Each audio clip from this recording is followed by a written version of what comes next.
So আজকে কথা বলবো যে ওসমান হাদি যে গত শুক্রবারে মারা গেল। তারপরে কিছু চমৎকার কিছু ঘটনা ঘটেছে। এটা আসলে আনএক্সপেক্টেড। অনেকে বিশ্বাসই করতে পারবে না যে এমন ধরনের ঘটনা যে বাংলাদেশে ঘটেছে এর পাশাপাশি। এই হত্যার পরেই বেশ কিছু সময় ধরেই এই ঘটনাটি ঘটে এবং এগুলো হচ্ছে অনেকটা আমি বিশ্বাস করতে পারি না এবং এই ঘটনাটা কিভাবে ঘটে এবং কিভাবে হইলো? অনেকেই হয়তো আমার মতো কনফিউশনে আছে। সো একে কথা বলবো। যেদিন ওসমান হাদির শরীরে মাথার এইখানে গুলি লাগে, সেদিন কিন্তু শুক্রবার ছিল। শুক্রবার জুমার পরপরই উনি হয়তো নির্বাচনের প্রচারণার কাজে যাচ্ছিলেন। সম্ভবত সাথে উনার আ মেঝো ভাইয়া ছিলেন। আচ্ছা, এখন যে বিষয়টা আসলে খুবই গুরুত্বপূর্ণ এখানে, আমরা দেখছি যে আম উনার গুলি লাগার বেশ কিছুক্ষণ পরপরই অনেকেই সংবাদ মাধ্যমে বিভিন্ন জায়গায় প্রচারণা চালিয়েছে যে খুনিরা পালিয়ে চলে গেছে বাংলাদেশ থেকে ইন্ডিয়াতে। এই জিনিসটা কেন জানি আমার তখন বিশ্বাস হয় নাই এবং বিশ্বাস হচ্ছিল না। আসলে এত অল্প সময়ের মধ্যে খুনিরা বাইরে চলে গেল, পালায় চলে গেল এবং মাত্র ৫ ঘন্টার মধ্যেই এটা কেমনে সম্ভব? এবং কিছু সাংবাদিক আছে যারা এই বিষয়টা নিয়ে খুব আ অনলাইনে মাতামাতি করেছে যে বের হয়ে চলে গেছে। এটা একটু সারপ্রাইজিং যে একটা খুনি একজন মার্ডার করলো। সেই মার্ডারার আ অল্প সময়ের মধ্যেই বাইরে চলে গেল। It's really surprising. তারপরে যেটা হলো কিছুক্ষণ পরে হয়তো ৫ ঘন্টা সম্ভবত। এই ৫ ঘন্টা পরেই দেখা যায় যে ছবিও দিয়ে দিয়েছে। মানে বলল কি যে ওনারা যে লজিকটা দিল যে ছবিটা ওরা হয়তো কোনো একটা যোগাযোগ মাধ্যমে পাঠিয়েছে। হয়তো WhatsApp এ না হয় Messenger এ যেকোনো একটা মাধ্যমে ওনারা কি করছে ইন্টারসেপ্ট করে বের করছে। এখন একটা জিনিস মজার বিষয় হচ্ছে কি জানেন? Facebook, WhatsApp এগুলো এতটাই সিকিউরিটি বেসড যে এগুলোর সিকিউরিটি ভাঙা আ যতটা ইজি মনে হয় আসলে ততটাই কঠিন। মানে এখান থেকে ইন্টারসেপ্ট করে বের করা এটা তো পরের সাবজেক্ট। বর্তমানে সবকিছুই এন্ড টু এন্ড এনক্রিপ্টেড। মানে এগুলো কি আপনি এই যে ডাটা গুলো যায় কিভাবে যায় জানেন? ভেঙে ডাটা চলে যায়। একবারে যায় না। টুকরো হয়ে চাঙ্কস আকারে চলে যায়। এই চাঙ্কস আকারে ডাটা আসলে ঐখান থেকে ইন্টারসেপ্ট করা আসলে অনেক বেশি কষ্ট এবং অনেক বেশি জটিল। এটা আসলে সম্ভব না। ইভেন আরো তো থার্ড পার্টি মানে বাইরে থেকে Facebook এর ডাটা অথবা WhatsApp এর ডাটা কেউ একজন ইন্টারসেপ্ট করে বের করবে, কেউ একজন হ্যাক করে নিয়ে নিবে। which is really impossible. এটা আসলে ইম্পসিবল না। কেউ কোন একজন সাংবাদিক কি করলো? ওই ছবিটা নিয়ে অনলাইনে পোস্ট করলো যে উনারা ইন্ডিয়াতে চলে গেছে। ইন্ডিয়ার ওই লোকেশনও দিয়ে দিয়েছে। মানে এটা আপনার কাছে কি মনে হয়? একটু সারপ্রাইজিং না? যে মার্ডার করলো, ওর লোকেশন দিয়ে দিল এবং আ সেই ময়মনসিংহ জেলার হালুয়াঘাট দিয়ে ইন্ডিয়া পালায় চলে গেল। ইটস মানে সারপ্রাইজিং। মানে সে এত তথ্য কিভাবে পেল? আ এইটা আমার কাছে মনে হইছে সেই সময় যে অনেকটা এটা হয়তোবা একটা মাইন্ড গেম চলতেছে হয়তোবা। সেটা হচ্ছে কি সবাইকে একরকম দেখিয়েছে এবং করেছে অন্যরকম।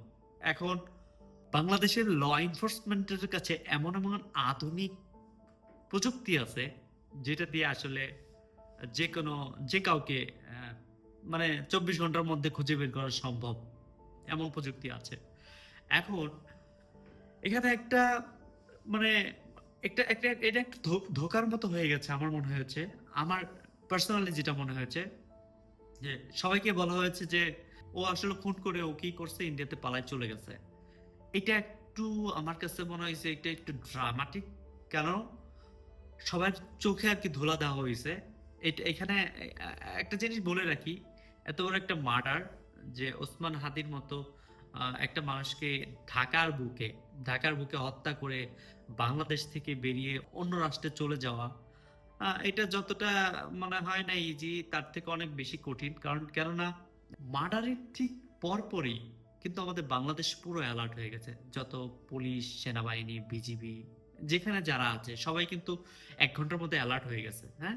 ১ ঘন্টার মধ্যে মোটামুটি আমি দেখলাম যে সীমান্ত এলাকাগুলো ওরা খুব সিকিউরিটি খুব বেশি বাড়িয়ে দিয়েছিল।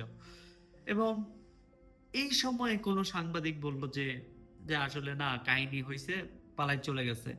আমার মনে হয় কি এই সময় এই যে মানুষের যে একটা মনোবল যে খুঁজে বের করবে, এইটা ভেঙে দেওয়ার জন্য ওই যে মার্ডার করেছে আসলে এটা একা একা করে নাই। এটার মধ্যে একটা সংঘবদ্ধ দল আছে, বেশ বড় দল। আ আমার যেটা মনে হয় পার্সোনালি এই একটা টিম মিলে এই কাণ্ডটা ঘটিয়েছে, এই হত্যাকাণ্ডটা ঘটিয়েছে। এখন ভাববার বিষয় হলো যে কারা এই কাজটা করলো? যে খু যে যে খুনি আ মাসুদ করিম সে হচ্ছে বাংলাদেশে নাই। সে ইন্ডিয়ায় পালায় চলে গেছে এবং আমার মনে হয় কি এই সময়টাতে কি করেছে জানেন? এই সময়টাতে আ তারা বাংলাদেশের কোনো একটা জায়গায় ঘাপটি মেরে বসেছিল বা লুকিয়ে ছিল এবং যখন এটা ভাইরাল করে দিয়েছে যে ইন্ডিয়াতে পালায় চলে গেছে, সেই সময় ওরা কি করেছে? সেই সময় ওরা এই সুযোগটা কাজে লাগিয়ে বাইরে চলে গেছে। আমি এখনো সিউর না। Still now I am bit confused because ওরা কি বাংলাদেশে আছে নাকি বাইরে চলে গেছে? কারণ বাংলাদেশের সিকিউরিটি তারপর থেকে বাড়িয়ে দিয়েছে। যখন শুনেছে যে ইন্ডিয়া চলে গেছে তখন আ স্বাভাবিকভাবেই সবার মনোবল ঐদিকে থাকবে না যে ভাববে যে তারা বাইরে চলে গেছে। আল্টিমেটলি তারা ওই সুযোগটা হয়তোবা কাজে লাগিয়েছে। এটা আমার মনে হয়। এখন আমাদের খুঁজে বের করতে হবে আসলে এখানে এই গেমটা খেললো কারা এবং তারা এই যে তথ্য, তারা যে তথ্যর কথা বলছে এগুলোর কোনো ভ্যালিডিটি নাই প্রথমত। দ্বিতীয় কথা এত সিরিজ বাই সিরিজ ছাড়া কিভাবে কোন জায়গা দিয়ে গেল, কোন জায়গা দিয়ে লুকিয়ে কোন জায়গা দিয়ে বেরিয়ে গেল। মানে সব তথ্য দিচ্ছে হ্যাঁ, সব তথ্য অনেকেই দিচ্ছে। বাট ওই সময়টাতে যে ২, ৪, ৫ ঘন্টার মধ্যে এইটা আসলে কিভাবে বের করলো? আমার মনে হয় এটা মোর ড্রামাটিক, এটা সাজানো। বাট অ্যাকচুয়াল যে কাহিনীটা, অ্যাকচুয়াল যে ঘটনাটা, অ্যাকচুয়াল ওরা কিভাবে পালাইলো এইটা আমাদের আ মানে আমাদের চোখের সামনে থেকে ধুলো দিয়ে আড়াল করা হয়েছে। মানে এটা আমার কাছে মনে হয়েছে। আ গত কয়েকদিন ধরে ভীষণভাবে আমার খারাপ লাগছিল ওসমান হাদির জন্য। আ উনি উনার ঢাকা ৮ এর আ নির্বাচন করবে। আমরা সেই অপেক্ষায় ছিলাম যে তার নির্বাচন এবং আমরাও চেয়েছি আমাদের নিজ থেকে যে ওনার ক্যাম্পেইন গুলো করে দেওয়া এবং যেভাবেই হোক ওনার পাশে দাঁড়ানো। বাট আ সবকিছুই আসলে অনেক সময় আমরা যেটা ভাবি সেটা হয় না। যেটা ভাবি না সেটাই হয়। হয়তোবা এমন কিছুই হয়েছে ওসমান হাদি ভাইয়ের সাথে।